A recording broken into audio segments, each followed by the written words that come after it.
सिंगरौली में समाजसेवी उपेंद्र यूवी पांडे की याचिका पर गौरबी ब्लॉक बी में जमीन अधिग्रहण करने के बाद नौकरी देने का वादा किया था, लेकिन इसके बाद भी नौकरी नहीं दी गई थी, जिसके चलते कोर्ट में याचिका लगाई थी, जिस पर कोर्ट ने सुनवाई करते हुए एनसीएल के 5 अफसरों के खिलाफ गैर जमानती वारंट जारी किया है।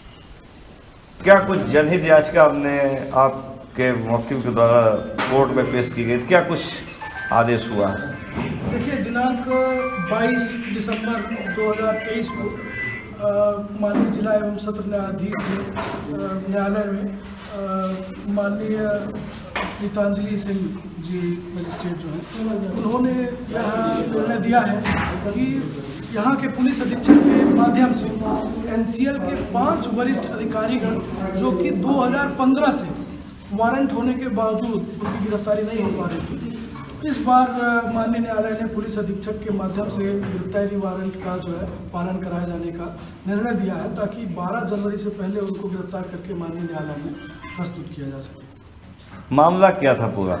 जी, क्या जो मेरे जो वकील है श्री उपेंद्र पांडे, उन्होंने वर्ष 1988 के आसपास जमीन कोरबी ब्लॉक बी में क्रय किया था और क्रय करके वहाँ पे रखा था। वो अधिग्रहित हो गई थी।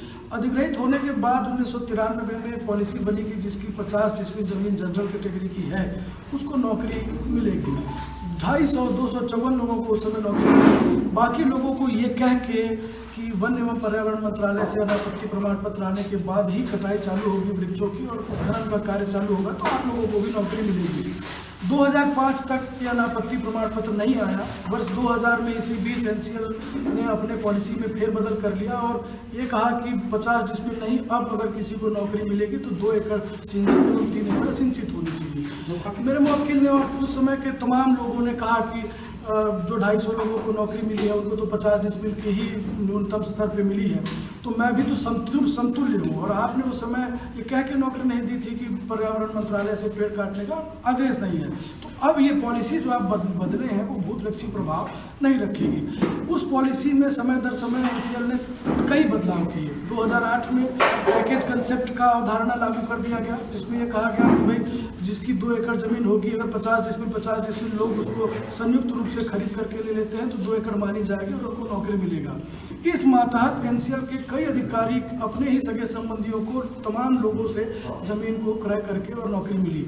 यहाँ के लोगों की मजबूरी ये थी कि किसी का अगर 50 डिसमिल जमीन है और 2 एकड़ न पूर पा रहा है तो वो 1.5 एकड़ जमीन खरीदने के स्थिति में नहीं था, गरीबी थी, तो वो अपना 50 डिसमिल जमीन बेचना ही उचित समझा। तो एक तरीके से सदोष हानि यहाँ के लोगों को हुआ और बाहर से आकर के लोग जो है वो यहाँ के लोगों की ज़मीन खरीद करके नौकरी पा रहे थे और जो मूल किसान जो थे वो भू विस्थापित थे वो वंचित हो रहे थे।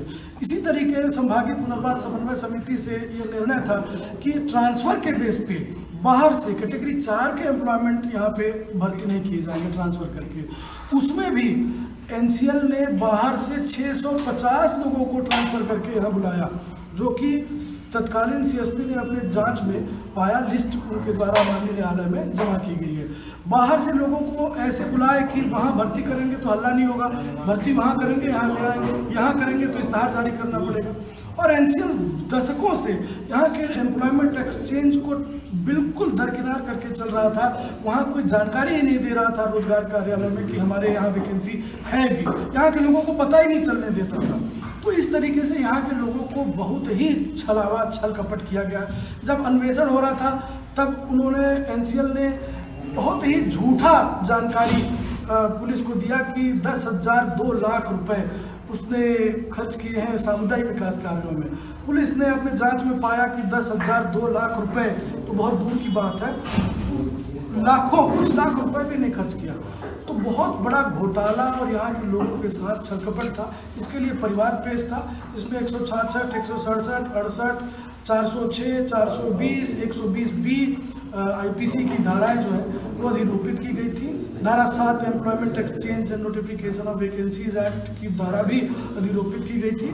इन तमाम लोगों, जिसमें पूर्व सीएमडी वीरेंद्र सिंह है, अमिताभ राय है, AR सिंह है, GN सिंह है, लल्लू सिंह है, OPN सिन्हा है, तो ये सारे के सारे जो अधिकारी हैं वो सभी के सभी DGM, GM और CMD रैंक के अधिकारी हैं। आज भी वही चीज लागू है एनसीएल में। अधिकारी का नाम बदल गया है लेकिन परिपाटी वही चालू है। कब तक पेश करने के लिए बोला गया है इनको? 12 जनवरी तक उनको गिरफ्तार करके पेश करना है 5 अधिकारियों को। ठीक। एनसीएल बाउंड्री जो है हरनी पूर्व एवं पश्चिम में है, वो 139 एकड़ का लीज जो है 1988-89 में नगर निगम उस समय तत्कालीन साड़ा ने थ्रू अ लीज डीड उस जमीन को ट्रांसफर किया था एनसीएल को।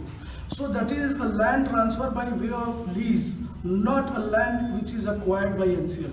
आज एनसीएल बड़े बड़े होर्डिंग्स में इसको लिख के लोगों को भ्रमित करने का प्रयास कर रहा है कि वो जमीन एनसीएल ने अधिग्रहित की है।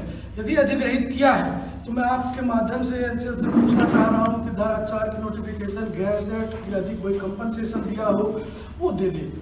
जब उसने नहीं किया अधिग्रहित तो लोगों को गुमराह कर रहा है।